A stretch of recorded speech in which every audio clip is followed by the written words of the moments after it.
Halo, Anda sedang mendengarkan Mimpi Bermakna. Di mana dan jam berapa Anda menonton atau mendengarkan ini? Saya harap Anda akan menyukai dan berlangganan saluran kami. Karena hari ini, Anda akan dibawa ke dalam sebuah cerita yang akan mengguncang pemahaman Anda tentang kemanusiaan. Tahun 1964, di sebuah jalanan sepi di Queens, New York. Udara dingin tanggal 13 Maret terasa menusuk, dan Anda, seperti banyak orang lainnya, hanya menjalani rutinitas harian. Tapi pada hari itu, sebuah jeritan horor membelah keheningan.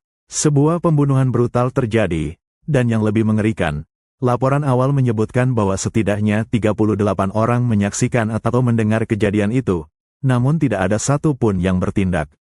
Mereka hanya diam. Anda mungkin bertanya-tanya, seperti halnya seluruh bangsa, mengapa orang-orang tidak bertindak ketika seseorang dalam kesulitan, terutama ketika ada banyak orang di sekitar? Pertanyaan inilah yang kemudian membara di benak para psikolog sosial. Tiba-tiba, Anda menemukan diri Anda di sebuah ruangan yang terasa lebih seperti klinik daripada ruang kelas. Dindingnya berwarna putih pucat, dengan bau antiseptik samar yang menggelitik hidung Anda. Anda duduk di sebuah kursi metal yang dingin, punggung tegak, merasakan sedikit ketegangan merayapi bahu Anda. Sebuah dengungan rendah dari peralatan yang tidak terlihat mengisi keheningan, menciptakan suasana yang sedikit menekan.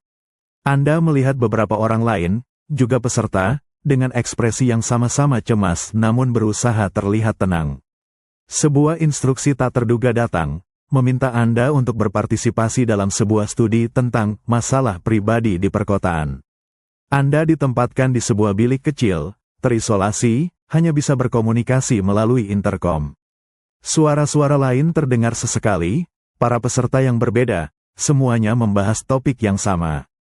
Tiba-tiba, suara salah satu dari mereka, yang sebelumnya terdengar tenang, mulai berubah. Ada jeda yang cemas, napas yang terengah-engah. Suara itu menjadi tegang, seolah-olah orang itu sedang mengalami kejang atau serangan panik. Anda mendengar permintaan tolong, putus-putus dan semakin lemah. Jantung Anda berdebar. Anda melihat tombol untuk memanggil bantuan, namun tangan Anda melayang, ragu. Anda melirik ke arah pintu bilik Anda, berharap ada seseorang yang lain akan bereaksi, berharap Anda salah dengar. Apakah orang lain juga mendengarnya? Apakah mereka akan bertindak? Pikiran itu berkelebat di benak Anda, sebuah beban tanggung jawab yang tiba-tiba terasa begitu berat, namun anehnya, juga terasa dibagi.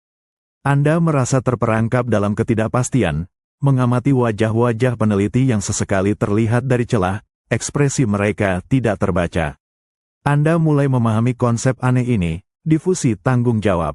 Semakin banyak orang yang mungkin bisa bertindak, semakin kecil kemungkinan setiap individu merasa wajib untuk melakukannya. Atau mungkin ini, pluralistik ignoransi. Anda tidak bertindak karena Anda melihat orang lain tidak bertindak, mengira mereka tahu sesuatu yang tidak Anda ketahui, bahwa situasi ini tidak seburuk yang Anda kira. Ketegangan meningkat di setiap detik keheningan. Anda merasa gelisah, seolah-olah Anda adalah bagian dari eksperimen yang lebih besar, sebuah teater di mana moralitas manusia sedang diuji. Eksperimen semacam ini, meskipun inovatif, memunculkan pertanyaan etika yang mendalam.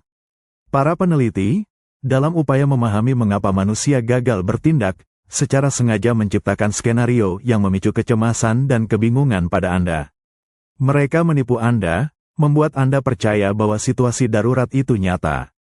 Konflik etika ini, antara pengetahuan dan kesejahteraan peserta, menjadi pumpunan diskusi vital tentang bagaimana penelitian psikologi harus dilakukan. Pengalaman ini meninggalkan bekas yang dalam. Anda duduk di hadapan sebuah meja kayu yang berat, di sebuah ruangan yang lebih hangat dan kurang steril dibandingkan bilik sempit sebelumnya.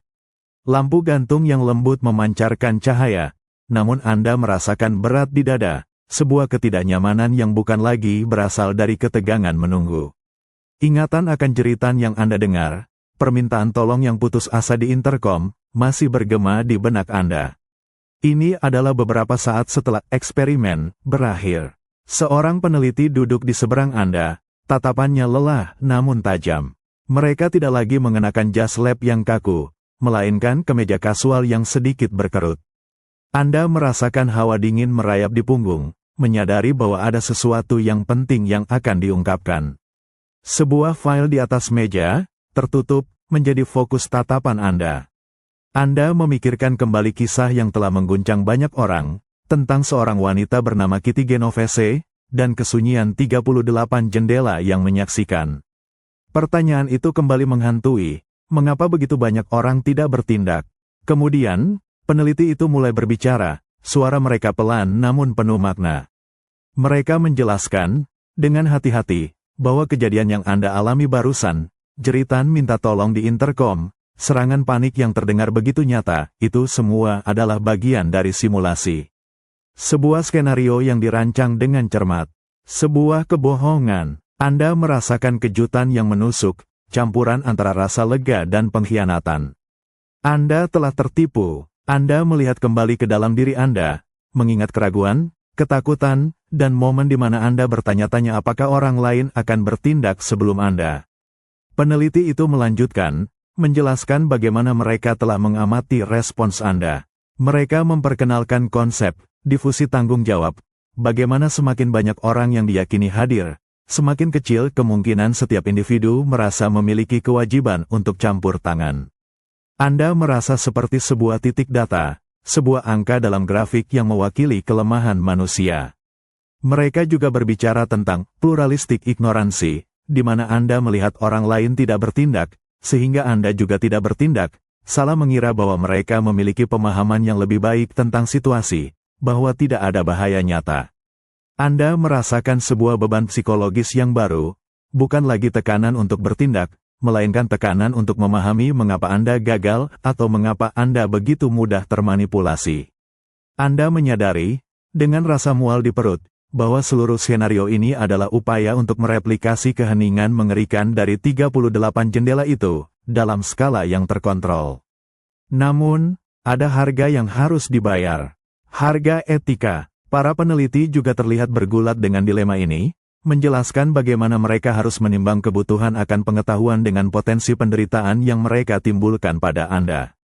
Mereka menekankan pentingnya debriefing, menjelaskan detail lengkap eksperimen setelahnya, memastikan Anda tidak merasa bersalah atau tertekan secara berkepanjangan. Pengalaman ini meninggalkan bekas yang tak terhapuskan. Anda kini melihat dunia dengan mata yang berbeda, menyadari betapa mudahnya kita terjebak dalam jebakan psikologis yang mencegah kita membantu. Penelitian ini, dengan segala kompleksitas dan kontroversi etisnya, telah mengubah cara kita memahami altruisme dan intervensi. Ia melahirkan kampanye kesadaran publik seperti, jika Anda melihat sesuatu, katakan sesuatu, dan yang lebih penting, ia secara fundamental membentuk etika penelitian modern, menjamin persetujuan berdasarkan informasi, dan perlindungan peserta yang rentan. Ini adalah pengingat yang kuat. Pengetahuan terkadang datang dengan harga, dan pemahaman diri adalah perjalanan yang penuh tantangan. Anda duduk di kursi empuk yang terasa agak kaku, di sebuah ruang tunggu yang sederhana dan berbau kertas lama. Suara pena yang menggores formulir sesekali memecah keheningan, dan Anda melihat beberapa orang lain, juga sibuk dengan lembaran kertas masing-masing. Tidak ada yang berbicara, hanya fokus pada tugas di tangan. Namun, di balik ketenangan permukaan itu, pertanyaan-pertanyaan lama kembali menghantui. Mengapa orang-orang di Queens, pada malam yang dingin di tahun 1964 itu, memilih untuk tetap diam saat mendengar jeritan minta tolong Kitty Genovese? Mengapa begitu banyak orang bisa menyaksikan tragedi tanpa mengangkat satu jari? Tiba-tiba, Anda melihat sesuatu yang aneh. Dari bawah pintu di salah satu sudut ruangan, sebuah gumpalan asap tipis mulai merayap masuk. Warnanya abu-abu pucat, tidak mencolok pada awalnya, hampir seperti uap. Mata Anda sedikit menyipit, mencoba memastikan apa yang Anda lihat. Asap itu terus merayap, perlahan namun pasti, melengkung di sepanjang lantai. Anda merasakan tenggorokan Anda sedikit mengering. Anda melirik ke arah orang-orang lain di ruangan itu. Seorang pria parubaya di seberang Anda masih menulis, tidak sedikit pun mengangkat kepala. Seorang wanita muda di dekat jendela hanya menatap keluar, seolah tidak ada yang terjadi. Apakah mereka tidak melihatnya, atau apakah Anda hanya terlalu sensitif? Rasa cemas mulai merayap, bercampur dengan kebingungan. Anda ingin mengatakan sesuatu, menunjuk ke arah asap itu, tetapi ada sesuatu yang menahan Anda. Mungkin ini hanya uap air atau semacam alat pembersih. Anda tidak ingin terlihat panik atau konyol. Asap itu semakin banyak. Sekarang, baunya mulai tercium, samar seperti plastik terbakar. Mata Anda mulai terasa pedih. Anda berdeham, mencoba menarik perhatian, tetapi tidak ada yang bereaksi. Pria itu masih menulis, wanita itu masih melamun. Anda merasakan dada Anda sesak. Anda melirik sekali lagi ke arah mereka, mencoba membaca ekspresi di wajah mereka. Apakah mereka tahu sesuatu yang tidak Anda ketahui? Apakah mereka menganggap ini normal? Jeda itu terasa panjang, setiap detik seperti sebuah palu yang menghantam pikiran Anda. Anda adalah bagian dari sebuah kelompok, dan karena tidak ada satupun dari mereka yang bereaksi, Anda juga merasa terikat oleh kelambanan itu. Pikiran Anda berpacu, jika mereka tidak khawatir, mengapa Anda harus khawatir? Perasaan bahwa ada tanggung jawab bersama untuk bertindak, tetapi juga tanggung jawab yang menyebar, sehingga tidak ada satupun yang mengambil inisiatif. Anda adalah saksi bisu, terjebak dalam lingkaran diam yang sama dengan yang pernah terjadi di Queens. Asap kini sudah cukup tebal untuk mengaburkan pandangan Anda ke seberang ruangan. Anda terbatuk, merasakan iritasi di tenggorokan. Ini bukan lagi sekadar keanehan, ini adalah ancaman. Namun, Anda masih duduk, terpaku di kursi Anda, terperangkap oleh inersia kolektif. Anda merasa tertekan, bukan hanya oleh asap, tetapi juga oleh beban harapan yang tidak terucapkan dari orang-orang di sekitar Anda yang sama-sama tidak bertindak. Ini adalah paradoks yang menyakitkan, bahaya semakin nyata, tetapi tindakan semakin sulit dilakukan. Perasaan tidak berdaya ini, keinginan untuk bertindak yang ditahan oleh norma-norma tak terlihat dari kelompok, sungguh menyesakkan.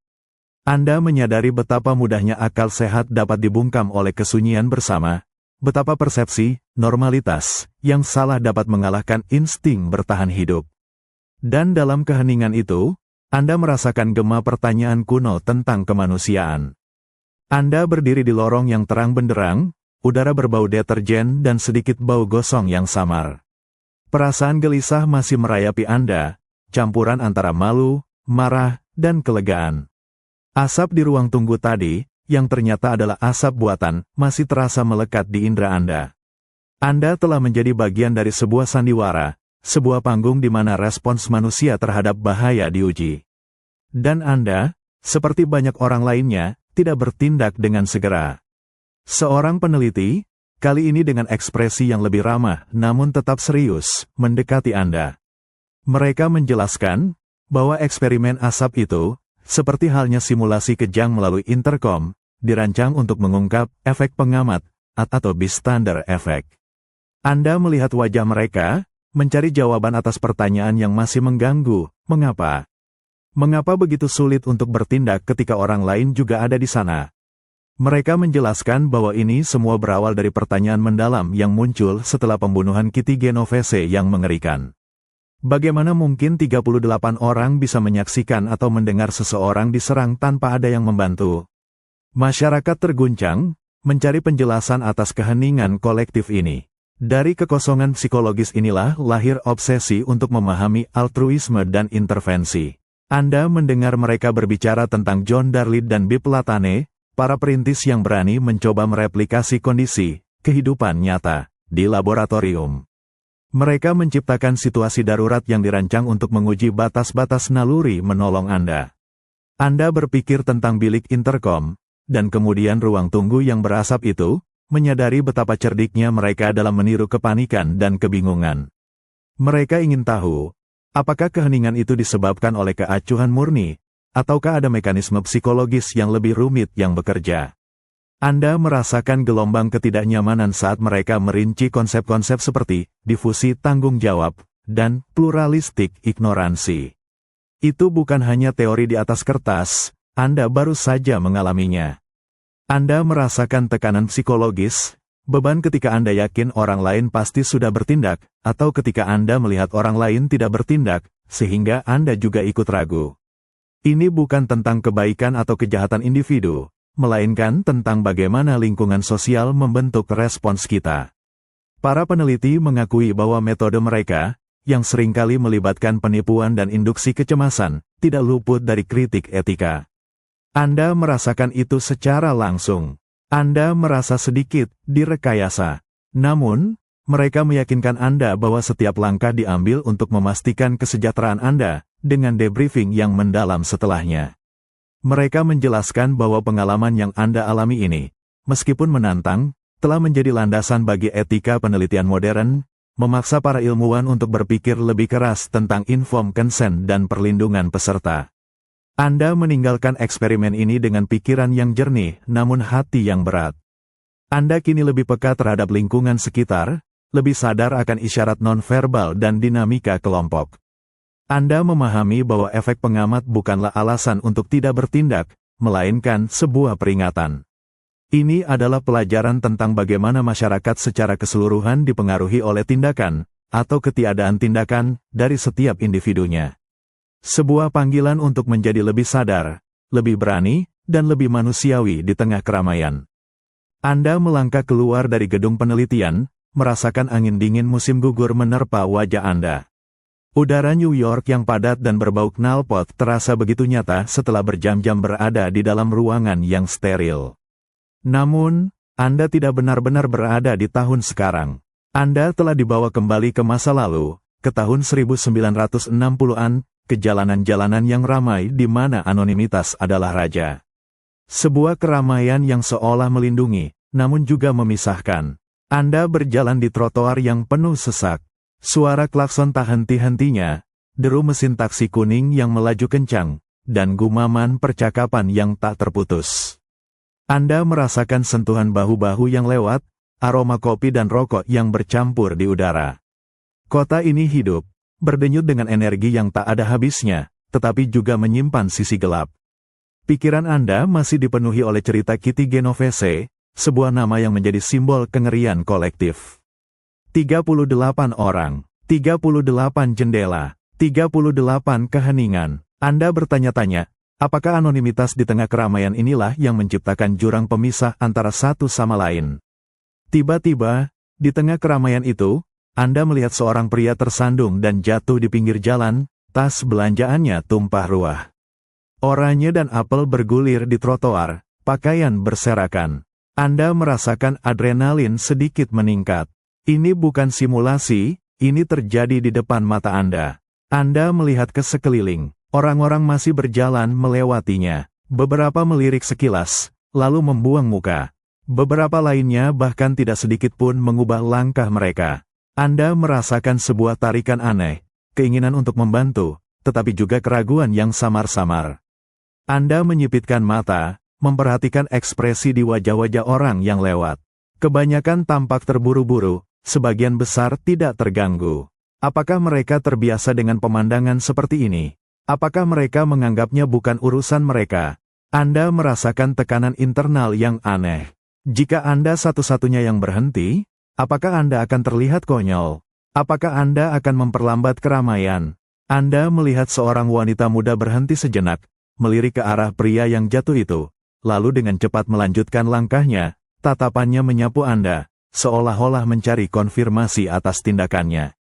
Anda merasakan sedikit lega, karena Anda tidak sendirian dalam keraguan ini, tetapi juga rasa bersalah. Anda merasakan bagaimana keramaian ini, yang seharusnya menjadi kekuatan, malah menjadi penghalang. Sebuah fenomena yang Darly dan Latane coba pecahkan di laboratorium mereka. Anda melangkah maju satu langkah, lalu berhenti. Pikiran tentang difusi tanggung jawab dan pluralistik ignoransi berputar di kepala Anda. Anda tahu secara intelektual mengapa orang-orang ini mungkin tidak membantu.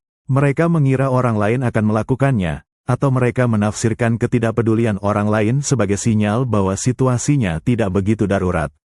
Namun, merasakan itu dalam kehidupan nyata, di tengah suara kota yang bising dan wajah-wajah yang acuh tak acuh, adalah pengalaman yang jauh berbeda.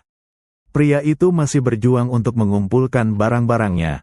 Sebuah perasaan yang aneh, dingin, merayapi Anda, bagaimana sebuah kota besar, dengan jutaan manusia, bisa terasa begitu kesepian dan tidak peduli. Anda merasakan tekanan psikologis yang tak terlihat, kekuatan kolektif yang membentuk perilaku individu Anda. Ini bukan lagi tentang eksperimen laboratorium. Ini adalah refleksi langsung tentang sifat manusia di tengah lautan orang. Anda bertanya-tanya, apakah Anda juga menjadi bagian dari paduan suara diam ini? Anda duduk di depan sebuah televisi tua yang berdesis, layarnya memancarkan warna abu-abu kebiruan. Suara narator berita dari era 60-an memenuhi ruangan, menggema dengan nada serius yang mencengkeram. Anda melihat kilasan-kilasan hitam putih dari jalanan Queens, blok apartemen, dan kemudian foto seorang wanita muda yang tersenyum, Kitty Genovese. Suasana terasa berat, dibebani oleh pertanyaan yang belum terjawab, oleh desahan kolektif sebuah bangsa. Bagaimana mungkin begitu banyak orang, 38 di antaranya, membiarkan tragedi terjadi tanpa campur tangan? Berita itu tidak hanya menyajikan fakta, ia memicu amarah dan kebingungan. Ada yang menyalahkan kekejaman perkotaan, ada yang mencerca ketidakpedulian. Anda merasakan gelombang kemarahan publik yang mencela, yang mencoba mencari siapa yang patut disalahkan. Namun, di balik semua jari yang menunjuk, muncul sebuah pertanyaan yang lebih dalam, sebuah jurang psikologis. Mengapa?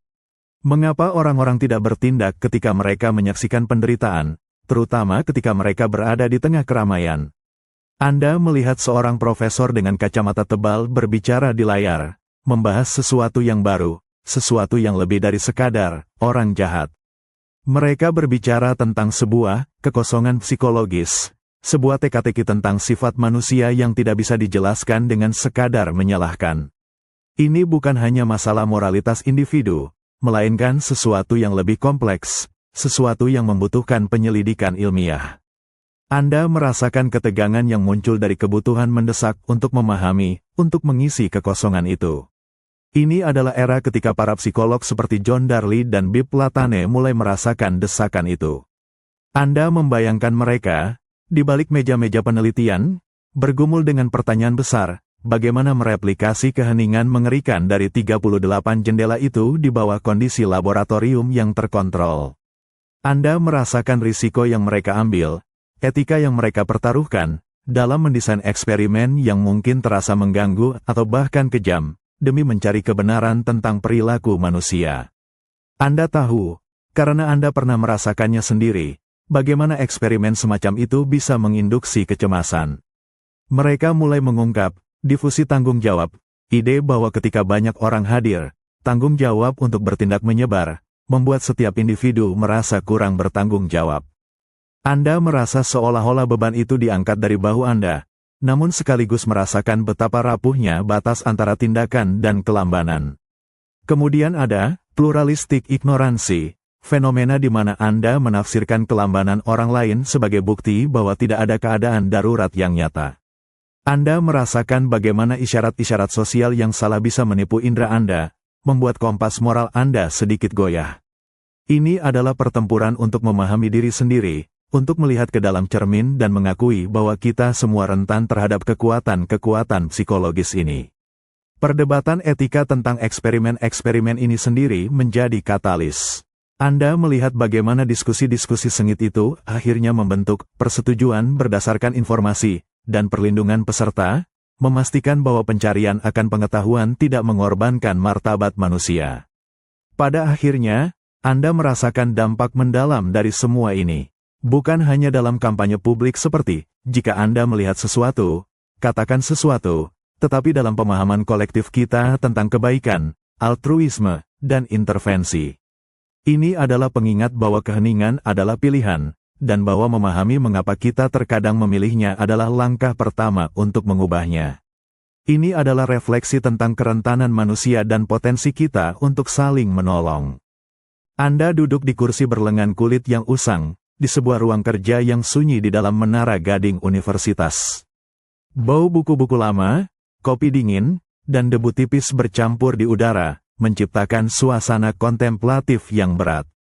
Jendela besar di belakang Anda memperlihatkan halaman kampus yang tenang, kontras dengan kegelisahan yang memenuhi pikiran Anda. Di atas meja di depan Anda, sebuah koran tua tergeletak terbuka, dengan berita utama tentang pembunuhan Kitty Genovese dan laporan mengerikan tentang 38 saksi yang tidak bertindak. Kepala Anda terasa berat, dipenuhi oleh bisikan-bisikan pertanyaan yang sama yang menghantui seluruh negeri. Mengapa? Mengapa orang-orang gagal bertindak ketika yang lain dalam kesusahan, terutama di tengah keramaian? Anda melihat sekeliling, merasakan bayangan-bayangan pemikiran para cendekiawan yang bergumul dengan teka-teki ini. Sebuah keputusasaan kolektif, sebuah noda pada gagasan kemanusiaan, telah muncul. Namun, di antara kepanikan dan kemarahan publik, ada desakan untuk memahami mengapa, melampaui sekadar menyalahkan. Anda merasakan tekanan psikologis dari pertanyaan yang belum terjawab ini. Pikiran-pikiran awal yang muncul, seringkali bersifat intuitif, seperti gema di koridor-koridor ini. Mungkin ini adalah tanda-tanda ketidakpedulian perkotaan yang tumbuh, sebuah harga dari kehidupan modern yang terasing. Anda mendengar, seolah-olah dari balik dinding, diskusi-diskusi yang menyalahkan, orang-orang di kota besar terlalu sibuk dengan urusan mereka sendiri, atau moralitas telah merosot. Anda merasakan sentuhan keputusasaan, karena penjelasan-penjelasan ini terasa terlalu dangkal, terlalu mudah.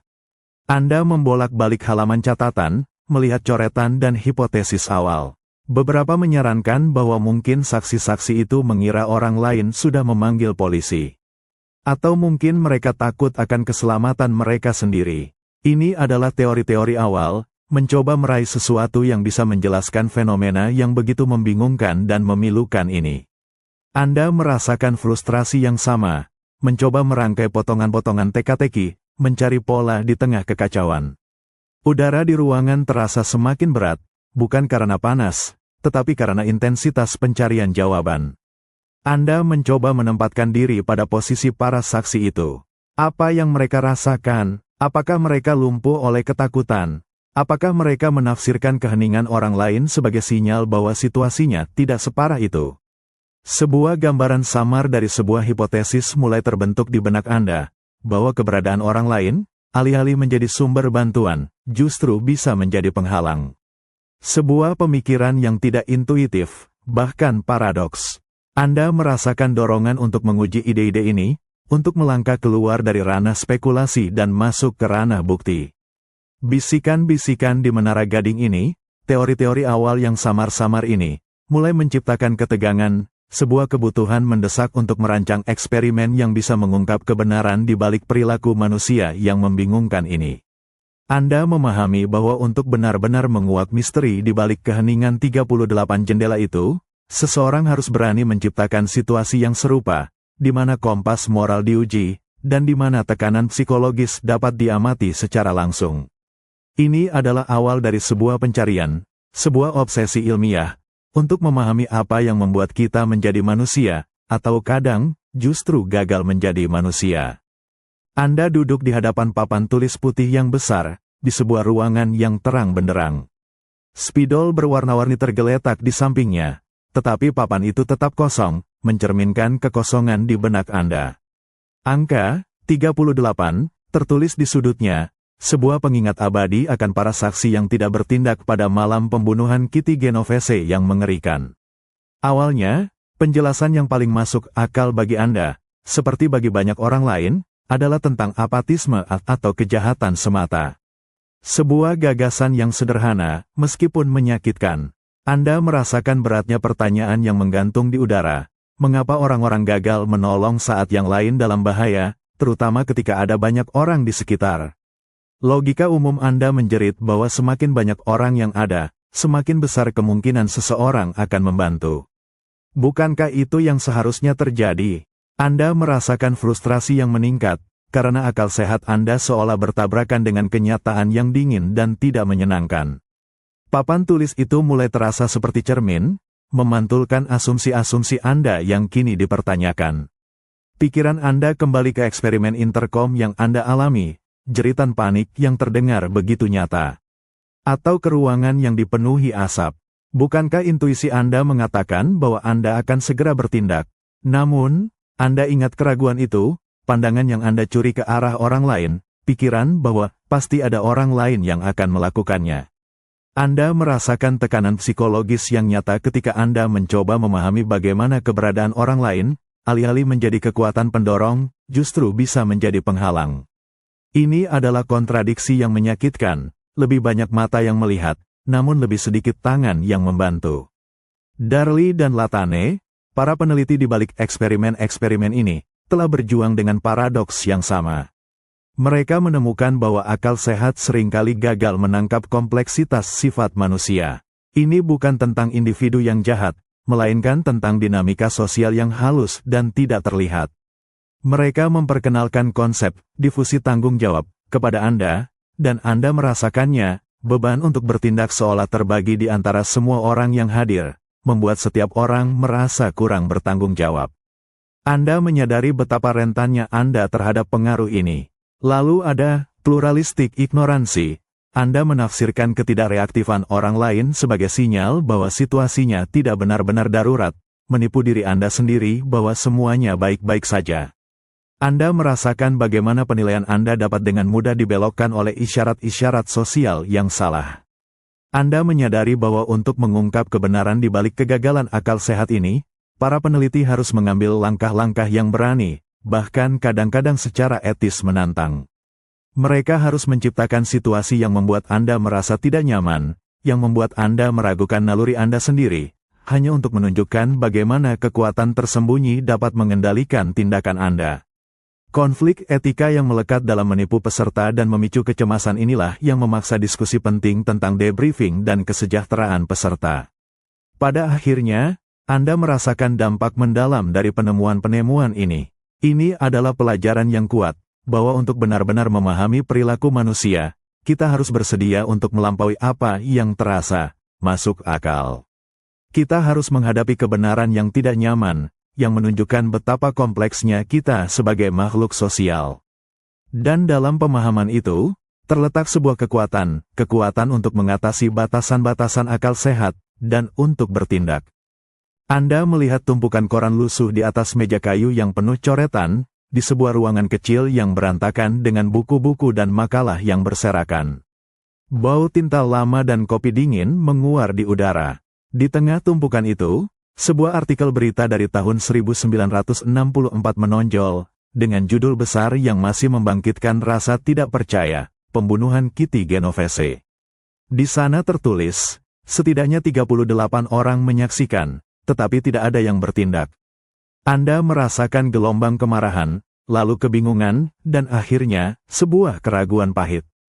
Bagaimana mungkin, pikiran itu menghantam Anda berulang kali, persis seperti yang terjadi pada para psikolog muda John Darly dan Bill Latane. Anda melihat ke sudut ruangan, seolah-olah Anda bisa merasakan kehadiran mereka yang dulu di sana, bergumul dengan pertanyaan yang sama.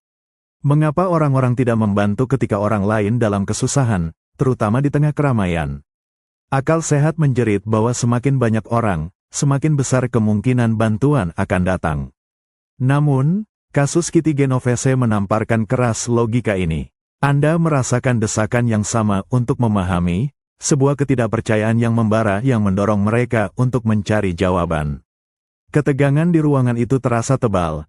Bukan hanya dari asap rokok yang mungkin pernah mengepul, tetapi dari beban intelektual.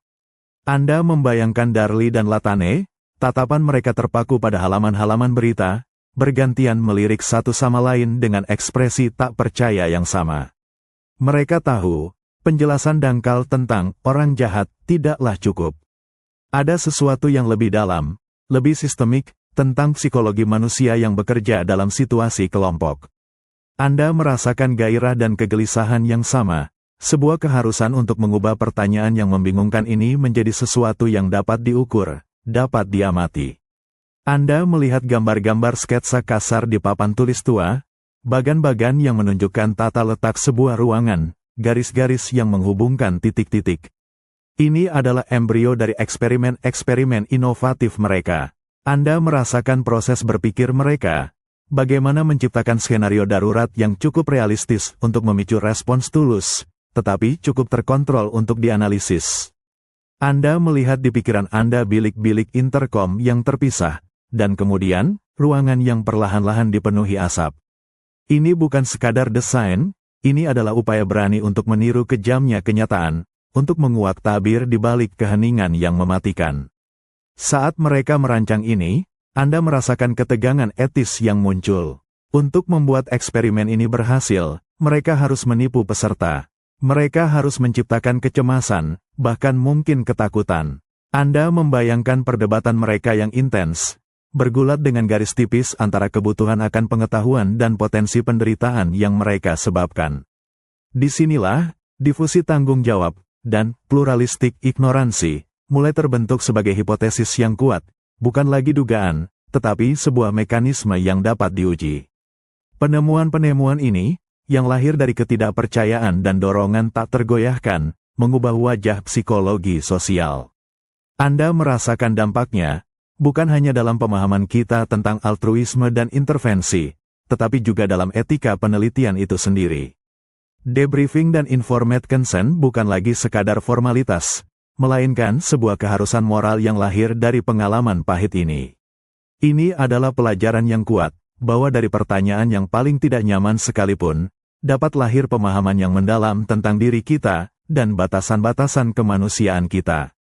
Anda berdiri di sebuah ruangan yang terasa dingin, walaupun tidak ada AC yang menyala. Bau lem dan kertas blueprint yang lama menguar di udara, bercampur dengan aroma kopi hitam yang pahit. Di atas meja kerja yang besar, terhampar skema-skema rumit, gambaran tata letak sebuah laboratorium. Bukan laboratorium yang steril, melainkan sebuah arena yang sedang dirancang, sebuah panggung untuk sebuah drama psikologis. Anda melihat garis-garis pensil yang tegas, panah-panah yang menunjukkan arah, dan catatan pinggir yang penuh pertimbangan. Ini adalah cetak biru untuk sebuah dilema. Pikiran Anda kembali ke tahun 1964, kejeritan Kitty Genovese yang tak tertolong. 38 saksi, 38 keheningan. Anda merasakan desakan yang sama yang menghantui para perancang cetak biru ini, John Darley dan Bill Platane. Mengapa orang-orang gagal bertindak ketika orang lain dalam kesusahan, terutama di tengah keramaian? Mereka tidak puas dengan penjelasan permukaan. Mereka ingin membangun sebuah jebakan, sebuah eksperimen, untuk menguak kebenaran yang tak nyaman itu. Anda menyentuh salah satu skema. Itu adalah diagram bilik-bilik terisolasi, dihubungkan oleh interkom. Anda teringat pengalaman Anda sendiri, mendengar suara yang tiba-tiba berubah panik, permintaan tolong yang putus asa. Anda sekarang melihat detail di balik sandiwara itu. Mikrofon tersembunyi, sistem perekaman, dan jadwal yang tepat kapan korban akan mulai menunjukkan tanda-tanda serangan kejang. Ini adalah manipulasi yang disengaja, sebuah rekayasa realitas yang dirancang untuk mengisolasi variabel utama, jumlah orang lain, yang Anda yakini hadir. Anda merasakan getaran kecemasan yang muncul dari kesadaran ini. Untuk memahami, difusi tanggung jawab, bagaimana tanggung jawab menyebar dan melemah di tengah kelompok, mereka harus membuat Anda merasa sendirian sekaligus dikelilingi. Mereka menciptakan ilusi sebuah kelompok, lalu mengukur respons Anda terhadap krisis yang mereka pementaskan. Setiap detail di cetak biru ini adalah sebuah langkah dalam penipuan, sebuah umpan untuk melihat apakah Anda akan terpancing, atau tetap diam. Kemudian, mata Anda tertuju pada diagram lain, sebuah ruang tunggu sederhana, dengan ventilasi yang dirancang untuk menyalurkan asap. Bukan asap biasa, melainkan asap yang tidak berbau keras pada awalnya, cukup samar untuk memicu keraguan. Anda merasakan ketidaknyamanan merayap di dada. Mereka tidak hanya menguji keberanian, mereka menguji persepsi Anda. Mereka ingin melihat bagaimana Anda akan menafsirkan sinyal bahaya ketika orang-orang di sekitar Anda tampak tidak terganggu. Ini adalah inti dari pluralistik ignoransi. Bagaimana Anda cenderung meniru ketidakreaktifan orang lain, menganggap ketenangan mereka sebagai bukti bahwa tidak ada yang salah. Anda merasakan ketegangan yang muncul saat mereka menggambar garis batas antara pencarian ilmiah dan etika. Mereka tahu eksperimen ini akan membuat Anda merasa tertekan, mungkin bahkan bersalah. Mereka sengaja menciptakan dilema moral. Dan dari sanalah muncul diskusi-diskusi krusial tentang debriefing, tentang kebutuhan untuk menjelaskan kebenaran setelahnya, untuk memastikan Anda tidak pergi dengan trauma atau kebingungan yang berkepanjangan. Cetak biru ini bukan hanya rencana bangunan. Ini adalah peta menuju pemahaman yang lebih dalam tentang diri kita, tentang mengapa kita kadang-kala gagal menjadi penolong yang kita kira akan kita alami. Setiap garis, setiap ruang, adalah sebuah jebakan yang dirancang dengan cermat, bukan untuk menjatuhkan, melainkan untuk mengungkapkan kerentanan psikologis yang menghantui kita semua. Dan dalam kejelasan yang brutal dari cetak biru ini, Anda melihat cerminan diri Anda, terperangkap dalam batas-batas yang tak terlihat dari kelompok. Anda duduk di kursi putar yang kokoh, terbuat dari bahan kulit sintetis yang terasa dingin. Aroma kertas riset yang baru dicetak, bercampur dengan bau pembersih lantai yang tajam, mengisi udara di ruangan kantor universitas ini. Tidak ada jendela di sini, hanya dinding putih polos yang memantulkan cahaya lampu neon di atas kepala.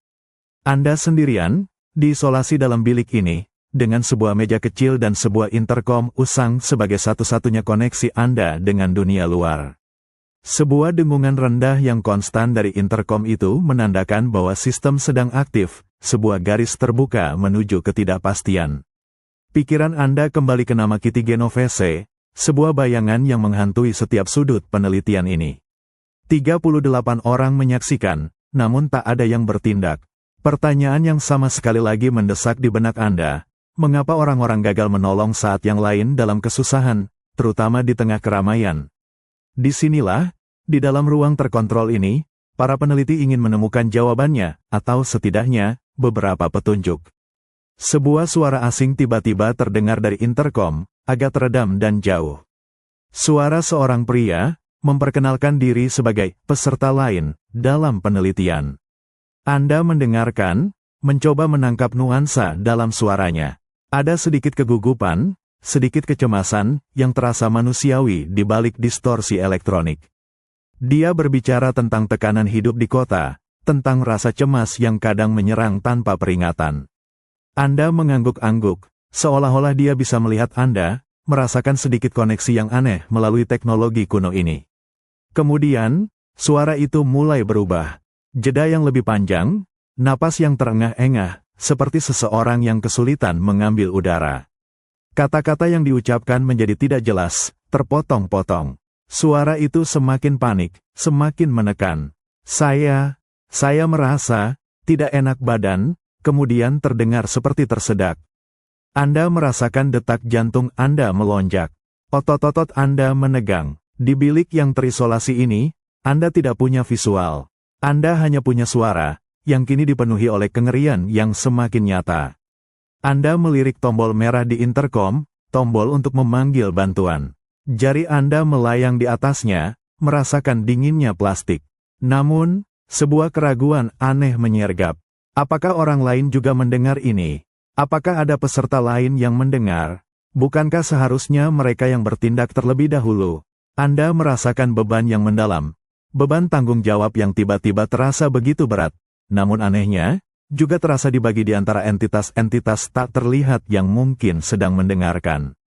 Ini adalah difusi tanggung jawab yang Anda rasakan secara langsung, sebuah beban yang seharusnya milik Anda sendiri, kini seperti ditarik oleh kekuatan tak kasat mata.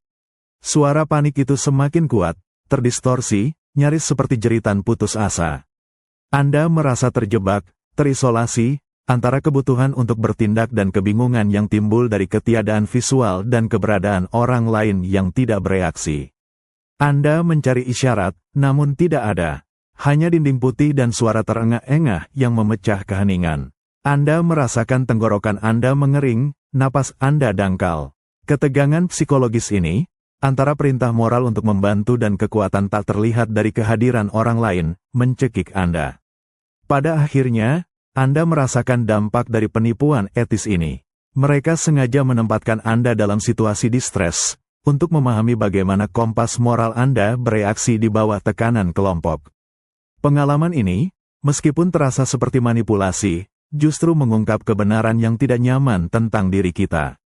Bahwa terkadang, di tengah keramaian atau isolasi yang diinduksi, kita mungkin gagal untuk bertindak. Dan pemahaman itu, meskipun pahit, adalah langkah pertama menuju perubahan. Anda masih duduk terpaku di kursi putar yang dingin, di dalam bilik isolasi ini. Dengungan interkom yang stabil kini terasa seperti bunyi alarm yang memekakan, sebuah TikTok yang tak terlihat di tengah kekacauan yang terjadi di ujung sana. Pikiran tentang Kitty Genovese, tentang 38 jendela yang menyaksikan dan tetap diam, kembali menghantam Anda. Pertanyaan itu, yang menjadi inti dari penelitian Darly dan Latane ini, kini bergema di dalam kepala Anda sendiri. Mengapa Anda tidak bertindak? Suara dari interkom, yang tadinya hanya terpotong-potong, kini berubah menjadi campuran suara tersedak, erangan kesakitan, dan napas yang terengah-engah. Terdengar sebuah suara, bruk, keras, seolah-olah seseorang telah jatuh dari kursi. Kemudian, ada keheningan yang menyesakkan, hanya diselingi oleh suara napas yang berat dan tidak teratur. Jantung Anda berdegup kencang di dada, detaknya terasa seperti pukulan drum yang tak beraturan. Anda merasakan keringat dingin membasahi telapak tangan Anda. Anda melirik jam di dinding, meskipun waktu terasa berhenti. Setiap detik terasa seperti 1 jam. Pikiran Anda berpacu. Apakah ini sungguh-sungguh? Apakah seseorang benar-benar dalam bahaya? Anda tahu, secara rasional, ini adalah eksperimen, tetapi sensasi urgensi itu begitu kuat, begitu nyata. Anda merasa terperangkap, sebuah dilema moral yang dikurung dalam 4 dinding bilik ini. Jari Anda kembali melayang di atas tombol merah interkom, untuk memanggil bantuan, untuk mengatakan sesuatu. Namun, Anda masih ragu. Anda membayangkan, peserta lain yang seharusnya juga mendengarkan suara ini. Apakah mereka juga terdiam? Apakah mereka juga bertanya-tanya hal yang sama?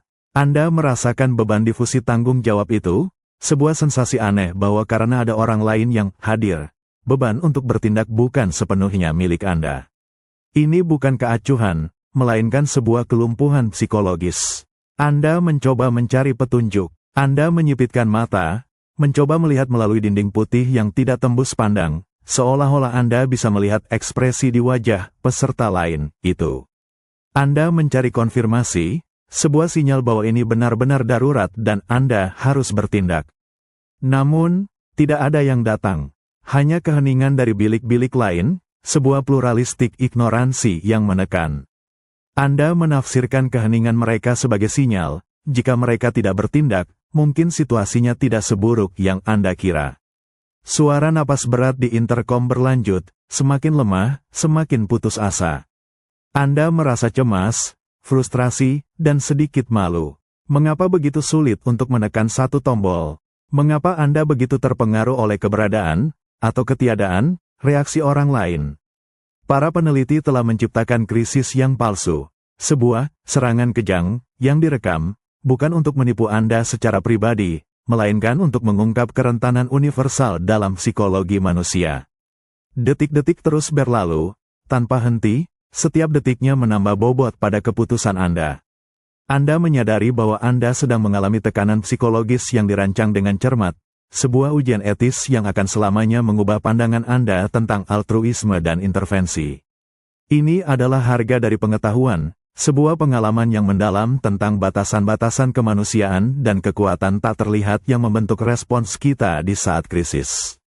Anda merasakan jam itu terus berdetak, sebuah pengingat brutal akan waktu yang terbuang, dan tindakan yang mungkin tidak akan pernah datang. Jantung Anda berdebar keras di dada, detaknya menggema di telinga Anda seolah-olah Anda sedang berlari maraton. Telapak tangan Anda terasa lengket dan dingin. Anda masih duduk terpaku di kursi, di dalam bilik isolasi itu, sementara suara dari interkom terus memudar, terengah-engah, nyaris putus asa. Tubuh Anda terasa membeku, setiap otot menegang, namun tidak ada satupun yang bergerak untuk menekan tombol bantuan. Pikiran Anda berpacu, ribuan skenario berkelebat dalam sepersekian detik. Apakah orang itu benar-benar dalam masalah? Mungkin hanya lelucon, atau mungkin hanya sebuah sandiwara, tapi suara itu terdengar begitu nyata, begitu mengerikan. Anda membayangkan tatapan orang-orang dari laporan berita yang Anda baca, tentang Kitty Genovese, dan kesunyian 38 saksi. Apakah Anda sekarang menjadi salah satu dari mereka? Pertanyaan itu menusuk, menciptakan luka batin yang dalam. Anda melihat tombol merah di depan Anda, sebuah solusi yang begitu sederhana, namun terasa seperti rintangan yang tak teratasi. Anda ingin bertindak, naluri Anda menjerit untuk membantu, tetapi ada sesuatu yang menahan Anda. Sebuah suara lain di kepala Anda berkata, orang lain pasti sudah mendengarnya. Pasti ada yang sudah bertindak. Anda merasakan beban tanggung jawab Anda seolah ditarik dan dibagi di antara peserta lain yang tidak terlihat. Semakin banyak orang yang Anda bayangkan hadir, semakin kecil beban tanggung jawab yang Anda rasakan secara individu. Ini adalah difusi tanggung jawab yang sedang Anda alami, sebuah kekuatan yang melumpuhkan dari keramaian yang tak terlihat. Anda melirik jam di dinding lagi, angka-angkanya berputar dengan kecepatan yang menyiksa. Suara napas di interkom menjadi semakin pelan, semakin jarang. Keheningan singkat yang menyela terasa lebih menakutkan daripada suara apapun. Anda menunggu, secara tidak sadar, untuk mendengar reaksi dari bilik-bilik lain yang kosong. Anda mencari konfirmasi, isyarat, bahwa situasi ini memang darurat. Namun, yang ada hanyalah keheningan. Keheningan ini, pada gilirannya, Anda tafsirkan sebagai sinyal bahwa mungkin tidak ada yang salah. Ini adalah pluralistik ignoransi yang bekerja dalam diri Anda, membuat Anda meragukan naluri Anda sendiri karena tidak ada orang lain yang bereaksi. Kaki Anda terasa seperti terpaku ke lantai, walaupun Anda ingin berdiri. Sebuah tekanan psikologis yang tak terlihat, namun nyata, menahan Anda. Anda bergulat dengan perasaan malu yang samar-samar. Apa jika Anda bertindak dan ternyata ini hanya lelucon? Apa jika Anda terlihat panik tanpa alasan? Ketegangan internal ini, antara keinginan moral untuk membantu dan ketakutan akan penilaian sosial, mencekik Anda. Anda merasakan betapa rumitnya respons manusia di saat krisis. Ini bukan hanya tentang kebaikan atau kejahatan, melainkan tentang bagaimana lingkungan sosial, bahkan yang direkayasa, dapat membentuk perilaku kita. Pengalaman ini mengajarkan Anda bahwa kompas moral kita, meskipun kuat, dapat terganggu oleh kekuatan-kekuatan tak terlihat yang bersembunyi di balik keramaian. Dan dalam kelumpuhan internal itu, Anda merasakan beratnya harapan, baik dari diri sendiri maupun dari mereka yang membutuhkan bantuan. Sebuah refleksi pahit tentang kerentanan kita semua. Anda masih terpaku di kursi putar yang dingin, di dalam bilik isolasi. Suara napas terengah-engah dari interkom kini hampir tidak terdengar, hanya sebuah desahan samar yang memudar ke dalam keheningan yang mencekam. Tangan Anda menggenggam erat sandaran lengan kursi, buku-buku jari Anda memutih. Mata Anda menatap kosong ke tombol merah di interkom, sebuah jurang pemisah antara tindakan dan kelambanan. Ada dorongan yang kuat. Sebuah sensasi membakar di dada Anda untuk menekan tombol itu. Sebuah naluri primal menjerit agar Anda bertindak untuk menolong. Anda membayangkan seseorang di ujung sana, sendirian, menderita. Citra Kitty Genovese terlintas di benak. Tatapan para saksi yang tak bertindak di tahun 1964 itu seolah menghakimi Anda. Anda tahu, di dalam lubuk hati Anda harus melakukan sesuatu. Tapi Anda tidak bergerak. Sebuah keraguan berat membelenggu Anda, melumpuhkan setiap serat saraf di tubuh Anda. Pikiran Anda berputar cepat, apakah ini sungguh-sungguh? Apa yang akan terjadi jika saya bertindak dan ternyata ini hanya lelucon? Namun, yang paling kuat adalah pikiran tentang mereka yang lain. Para peserta yang seharusnya juga mendengarkan. Anda secara fisik sendirian di bilik ini, namun Anda merasakan kehadiran mereka. Sebuah chorus tak terlihat yang menyanyikan lagu keraguan.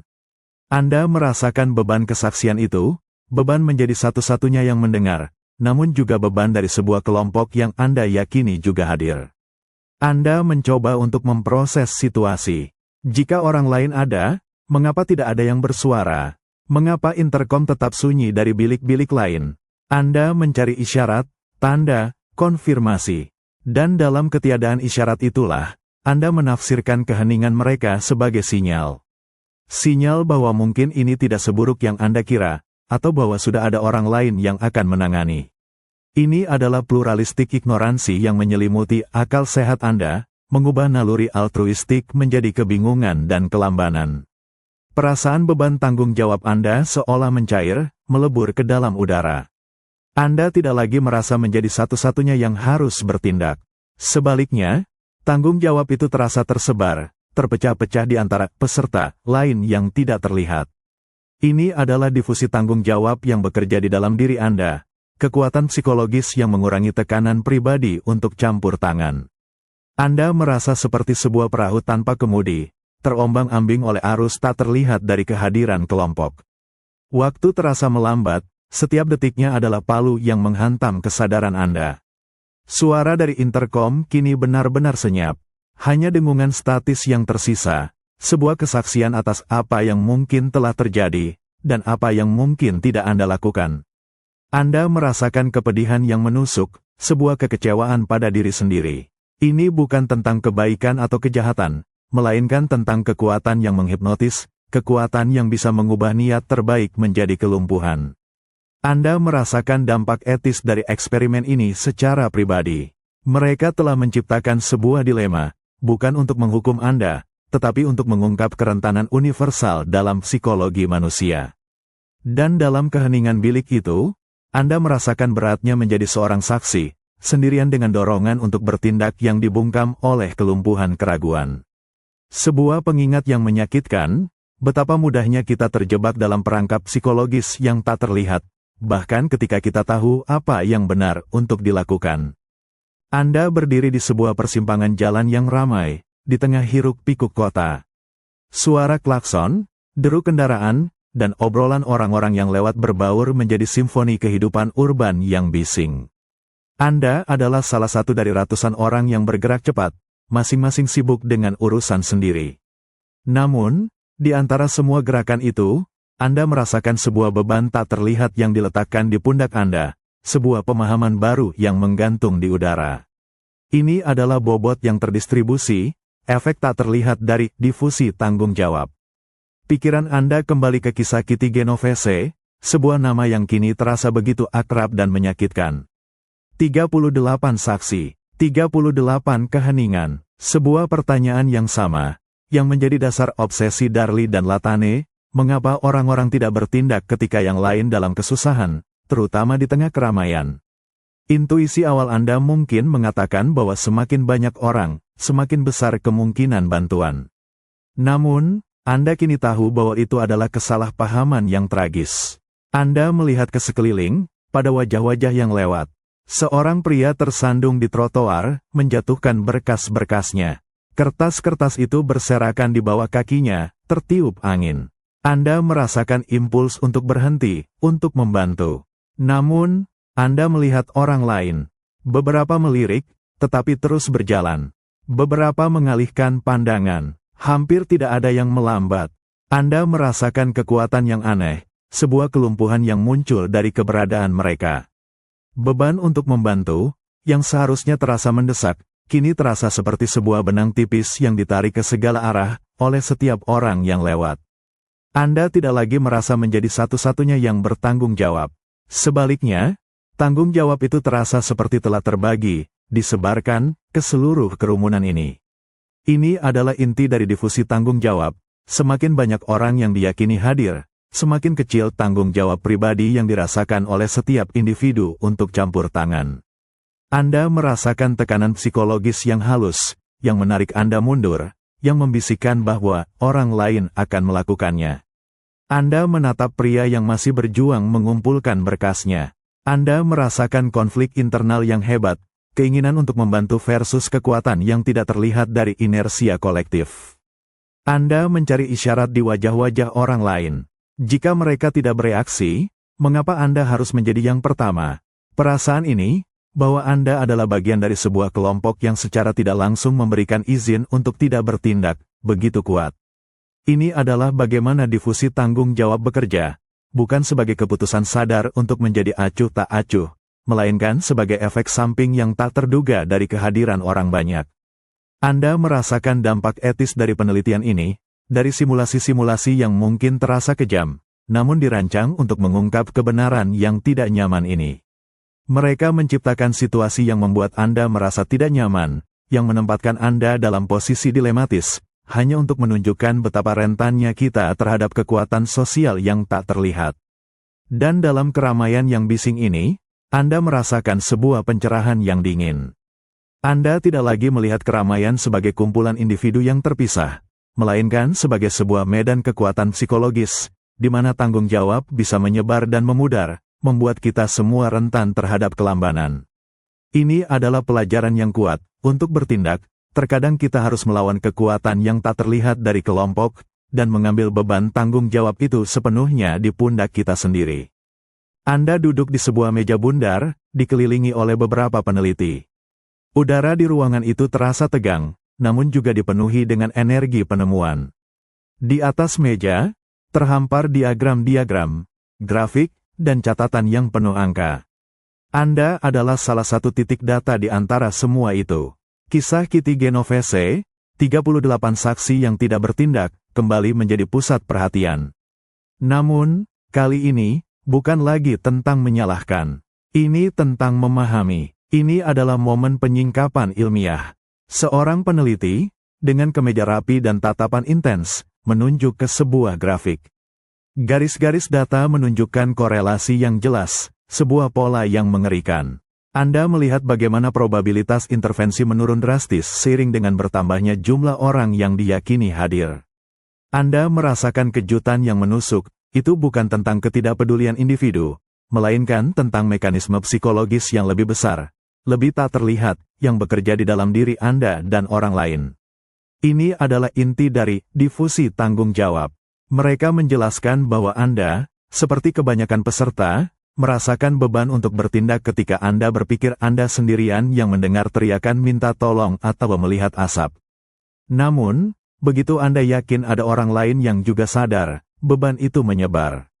Anda merasakan tekanan psikologis yang nyata ketika tanggung jawab pribadi Anda seolah dibagikan kepada orang lain, membuat Anda merasa tidak lagi menjadi satu-satunya atau bahkan yang utama untuk campur tangan.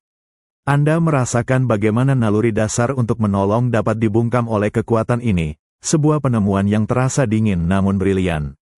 Kemudian, mereka mengalihkan perhatian ke konsep lain, pluralistik ignoransi.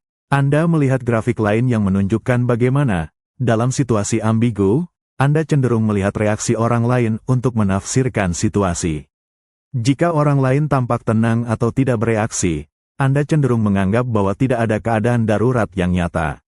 Anda ingat bagaimana Anda melirik peserta lain di eksperimen asap, bagaimana keheningan mereka membuat Anda ragu akan penilaian Anda sendiri. Anda merasakan bagaimana pikiran Anda dapat menipu Anda, mengubah bahaya nyata menjadi bukan masalah saya. Anda menyadari, dengan rasa mual di perut, betapa cerdiknya Darly dan Latane dalam merancang eksperimen-eksperimen yang secara etis menantang ini. Mereka sengaja menciptakan situasi yang ambigu dan menekan, menipu Anda untuk mengungkap kebenaran yang tak nyaman. Ketegangan yang Anda rasakan selama eksperimen itu, kecemasan, keraguan, itu semua adalah bagian dari data, sebuah gambaran langsung tentang bagaimana psikologi manusia bekerja di bawah tekanan. Perdebatan etis yang muncul dari penelitian ini, tentang debriefing dan perlindungan peserta, juga merupakan bagian dari penyingkapan ilmiah ini. Anda merasakan pentingnya transparansi setelah penipuan? Betapa pentingnya bagi Anda untuk memahami mengapa Anda merasakan apa yang Anda rasakan. Penemuan-penemuan ini, yang lahir dari krisis moral dan eksperimen yang berani, telah mengubah lanskap psikologi sosial secara mendalam. Pada akhirnya, Anda merasakan dampak dari penyingkapan ini. Ini bukan hanya tentang statistik dan grafik, tetapi tentang pemahaman yang lebih dalam tentang diri Anda sendiri dan kemanusiaan. Ini adalah pelajaran yang kuat, bahwa kekuatan tak terlihat dari kelompok dapat memengaruhi tindakan kita, dan bahwa kesadaran akan mekanisme ini adalah langkah pertama menuju perubahan. Ini adalah bukti bahwa sains, bahkan ketika itu mengguncang asumsi-asumsi kita, dapat menerangi jalan menuju pemahaman yang lebih baik tentang siapa kita sebenarnya. Anda duduk di kursi plastik yang keras di sebuah ruang tunggu yang remang-remang. Bau kopi yang basi dan sedikit aroma disinfektan menguar di udara. Di sekeliling Anda, beberapa orang lain juga menunggu, masing-masing sibuk dengan bacaan atau tatapan kosong. Dinding-dindingnya berwarna krem kusam, dan satu-satunya sumber cahaya yang berarti berasal dari lampu neon yang berkedip-kedip di ujung koridor, menciptakan bayangan panjang yang bergerak-gerak. Suasana terasa lesu, menunggu, namun di balik ketenangan itu, ada sebuah kegelisahan yang samar. Pikiran Anda masih terikat pada nama Kitty Genovese, sebuah cerita yang telah mengguncang hati nurani kolektif. 38 saksi, dan sebuah keheningan yang mengerikan. Mengapa orang-orang gagal bertindak ketika yang lain dalam kesusahan, terutama di tengah keramaian? Pertanyaan itu telah menjadi obsesi, mendorong para peneliti seperti Darly dan Latane untuk menggali lebih dalam ke dalam psikologi manusia. Dan Anda, tanpa sadar, menjadi bagian dari penyelidikan itu. Tiba-tiba, Anda melihat sebuah anomali. Dari balik pintu di ujung koridor, yang terbuka sedikit, muncul sebuah gumpalan asap. Bukan asap yang mengepul deras, melainkan lebih seperti kabut tipis yang merayap, bergerak perlahan di sepanjang lantai. Mata Anda sedikit menyipit, mencoba memproses apa yang Anda lihat. Asap itu memiliki bau samar yang tidak familiar, bukan seperti rokok, bukan seperti uap biasa. Sebuah keanehan yang halus, namun mengganggu. Anda melirik orang-orang lain di ruang tunggu. Seorang wanita muda yang sibuk dengan ponselnya tidak sedikit pun mengangkat kepala. Seorang pria tua dengan koran di tangan tampak tidak terganggu. Seorang mahasiswa di sudut ruangan hanya menatap dinding kosong. Mereka semua diam, tidak bereaksi. Anda merasakan gelombang keraguan yang menyapu Anda. Apakah Anda satu-satunya yang melihat ini? Apakah Anda hanya terlalu paranoid? Anda merasa seperti Anda adalah satu-satunya yang menyadari anomali ini, tetapi Anda menahan diri untuk tidak mengatakan apa-apa. Asap itu terus bertambah, kini mulai terlihat lebih jelas. Namun masih belum cukup untuk menimbulkan kepanikan yang jelas. Bau yang samar itu kini menjadi sedikit lebih tajam, seperti plastik yang terlalu panas.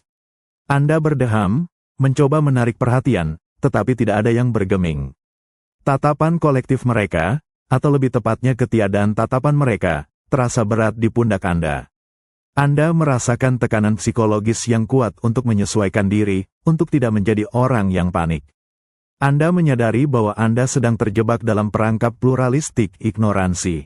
Anda melihat orang lain tidak bereaksi, dan Anda menafsirkan kelambanan mereka sebagai sinyal bahwa situasinya tidak begitu darurat. Anda meragukan indera Anda sendiri, karena tidak ada orang lain yang tampaknya khawatir. Kemudian, ada difusi tanggung jawab yang merayapi Anda, sebuah perasaan bahwa karena ada begitu banyak orang lain yang hadir, beban untuk bertindak bukan lagi sepenuhnya milik Anda. Ini adalah pengalaman yang mengganggu, melihat bagaimana akal sehat dapat dibungkam oleh dinamika kelompok yang tak terlihat. Asap kini cukup tebal untuk mengganggu penglihatan Anda, sebuah awan abu-abu yang mengambang di bawah lampu neon. Anda terbatuk, merasakan iritasi di tenggorokan. Ini bukan lagi keanehan yang halus, ini adalah bahaya yang nyata. Namun, Anda masih duduk, terpaku di kursi Anda, terperangkap oleh kelumpuhan keraguan dan kekuatan tak terlihat dari pandangan kolektif yang acuh tak acuh. Sebuah cerminan pahit tentang bagaimana kita bisa gagal untuk bertindak, bahkan ketika bukti bahaya sudah di depan mata. Anda masih duduk di kursi plastik yang keras, di ruang tunggu remang-remang itu. Namun, kali ini, suasana terasa jauh lebih tegang, bukan lagi lesu. Kabut tipis yang sebelumnya merayap dari ujung koridor kini telah berubah menjadi gumpalan asap yang lebih tebal dan tampak jelas. Bau samar yang mengganggu kini menusuk hidung Anda, terasa seperti karet terbakar atau plastik meleleh. Mata Anda mulai terasa pedih, pernapasan Anda sedikit tercekat. Ini bukan lagi anomali yang halus, ini adalah ancaman yang tak terlihat, namun semakin nyata. Pikiran Anda berpacu kembali ke tahun 1964, ke kesunyian mematikan di Queens. 38 saksi, 38 jendela yang menyaksikan pembunuhan Kitty Genovese, namun tidak ada yang bertindak. Pertanyaan itu, mengapa orang-orang gagal menolong saat yang lain dalam kesusahan, terutama di tengah keramaian, kini terasa lebih mendesak, lebih pribadi. Anda berada di tengah keramaian buatan ini, dan Anda merasakan beban dari pertanyaan itu secara langsung. Asap terus mengepul, membumbung tinggi, mulai mengaburkan garis pandang Anda ke seberang ruangan. Sebuah lapisan tipis abu-abu melayang di bawah lampu neon yang berkedip-kedip, menciptakan suasana yang semakin suram. Anda terbatuk, merasakan iritasi di tenggorokan dan paru-paru Anda. Ini jelas bukan uap biasa. Ini bahaya. Anda merasakan adrenalin memompa, naluri bertahan hidup Anda mulai berteriak. Namun, Anda melihat orang-orang lain di ruang tunggu.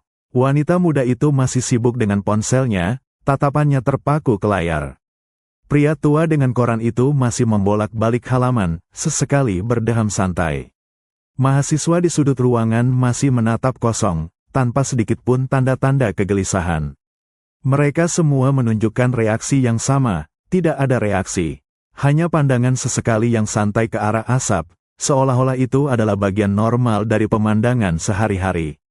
Anda merasakan sebuah dinding tak terlihat terbangun di antara Anda dan tindakan. Anda merasakan konflik internal yang luar biasa. Naluri Anda berteriak untuk segera berdiri, memanggil bantuan, melakukan sesuatu. Tetapi kekuatan isyarat sosial yang datang dari orang-orang di sekitar Anda begitu kuat. Mereka tidak panik, mereka tidak bereaksi, dan karena mereka tidak bereaksi, Anda mulai meragukan penilaian Anda sendiri.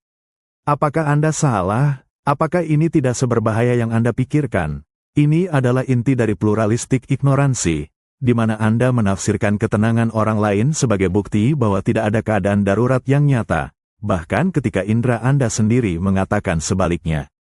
Beban tanggung jawab untuk bertindak juga terasa ditarik dari Anda, menyebar ke setiap individu yang pasif di ruangan ini. Ini adalah difusi tanggung jawab yang melumpuhkan. Mengapa Anda harus menjadi orang pertama yang panik atau bertindak ketika tidak ada orang lain yang melakukannya? Jika ada begitu banyak orang yang melihat, seseorang pasti akan bertindak. Anda merasakan betapa mudahnya akal sehat dibungkam oleh persepsi kolektif yang salah. Asap kini telah memenuhi sebagian besar ruangan, membuatnya terasa sesak. Anda merasa terperangkap, tidak hanya oleh asap, tetapi juga oleh kelumpuhan yang diciptakan oleh kehadiran orang lain. Para peneliti, dengan eksperimen yang secara etis menantang ini, sengaja membuat Anda berada dalam posisi ini, merasakan tekanan psikologis yang nyata untuk mengungkap kebenaran yang tak nyaman. Dalam kepedihan mata dan batuk yang tak tertahan, Anda menyadari betapa kuatnya isyarat sosial. Betapa mudahnya kita, sebagai manusia, dapat dibentuk oleh perilaku orang-orang di sekitar kita, bahkan ketika itu bertentangan dengan naluri kita sendiri. Ini adalah pelajaran yang pahit tentang kerentanan kita terhadap kekuatan tak terlihat dari kelompok, dan panggilan untuk selalu mempercayai indera kita, bahkan ketika orang lain tampak tidak peduli. Anda merasakan hawa dingin yang menusuk di punggung Anda, meskipun ruangan itu tidak memiliki AC. Di sana Anda duduk, di sebuah ruang tunggu yang sama dengan orang-orang yang tampak tidak terganggu. Bau asap yang kini semakin pekat memenuhi paru-paru Anda, menyebabkan batuk-batuk kecil yang Anda coba tahan. Mata Anda perih, pandangan Anda mulai kabur oleh selubung abu-abu yang mengambang di udara. Ini adalah ancaman yang nyata, namun Anda tetap duduk, terperangkap dalam sebuah tarian sosial yang aneh. Pikiran Anda berputar kembali ke tahun 1964, ke sebuah nama yang kini terasa seperti luka terbuka, Kitty Genovese. 38 saksi, 38 keheningan. Pertanyaan mendalam yang menghantui Darly dan Latane, yang kini menghantui Anda, mengapa orang-orang gagal menolong saat yang lain dalam kesusahan, terutama di tengah keramaian. Disinilah Anda, di dalam eksperimen yang dirancang dengan cermat ini, merasakan beban pertanyaan itu secara langsung. Anda melirik ke sekeliling, pada wajah-wajah yang acuh tak acuh. Seorang wanita muda masih mengutak-atik ponselnya, senyum tipis di bibirnya. Seorang pria tua batuk kecil, lalu kembali membaca korannya, alisnya mengernyit fokus. Mahasiswa di sudut ruangan hanya bersandar, matanya setengah terpejam. Tidak ada satupun dari mereka yang menunjukkan tanda-tanda panik, tidak ada yang berteriak, tidak ada yang mencoba bangkit. Anda merasakan tekanan psikologis yang kuat untuk meniru ketenangan mereka, untuk mempertahankan ketenangan. Naluri Anda berteriak untuk segera berdiri, untuk mencari jalan keluar, untuk berteriak peringatan. Namun, Anda menekan impuls itu. Anda merasakan jantung Anda berdebar kencang, setiap detaknya terasa seperti pukulan yang memekakkan telinga. Anda mencoba memperlambat napas Anda, memaksa diri untuk terlihat tenang, untuk tidak menjadi orang yang menyebabkan keributan. Ini adalah sebuah pertunjukan ketenangan, sebuah sandiwara yang Anda mainkan secara tidak sadar, di panggung asap yang semakin tebal. Anda mencuri pandang ke arah asap yang kini meliuk-liuk di dekat langit-langit. Ini terlihat seperti kebakaran, rasanya seperti kebakaran, baunya seperti kebakaran. Namun, mengapa tidak ada orang lain yang peduli? Apakah mereka tahu sesuatu yang tidak Anda ketahui? Apakah Anda terlalu bereaksi? Anda merasakan bagaimana pluralistik ignoransi bekerja di dalam diri Anda, membuat Anda meragukan penilaian Anda sendiri karena ketiadaan reaksi dari orang lain. Anda menafsirkan ketenangan mereka sebagai bukti bahwa tidak ada keadaan darurat, sehingga Anda juga harus tetap tenang. Beban tanggung jawab Anda untuk bertindak dan memperingatkan orang lain terasa tersebar dan melemah. Pasti ada orang lain yang akan melakukan sesuatu, bisik pikiran Anda. Bukan tugas saya untuk menjadi pahlawan. Ini adalah difusi tanggung jawab yang melumpuhkan, membuat Anda merasa bahwa tindakan Anda tidak sepenting itu, karena ada begitu banyak orang lain yang hadir dan bisa bertindak. Anda merasakan betapa mudahnya akal sehat dapat dibungkam oleh kekuatan yang tidak terlihat dari keramaian. Anda masih duduk, batuk Anda semakin sering, mata Anda semakin perih. Tubuh Anda ingin lari, tetapi kaki Anda terasa terpaku. Anda adalah seorang saksi, tetapi juga seorang pemain dalam pertunjukan ketenangan yang berbahaya ini. Eksperimen yang secara etis menantang ini telah menempatkan Anda dalam posisi di mana kompas moral Anda diuji, di mana batas antara altruisme dan kelambanan menjadi sangat tipis. Dalam kepedihan dan kebingungan itu, Anda merasakan pelajaran yang mendalam, bahwa kita seringkali, secara tidak sadar, mengamati orang lain untuk mencari isyarat, dan dalam prosesnya, kita mungkin menekan naluri kita sendiri. Ini adalah pengingat yang kuat, kita harus berani melawan pertunjukan ketenangan yang berbahaya ini, dan mempercayai naluri kita, bahkan ketika orang lain tampak acuh tak acuh.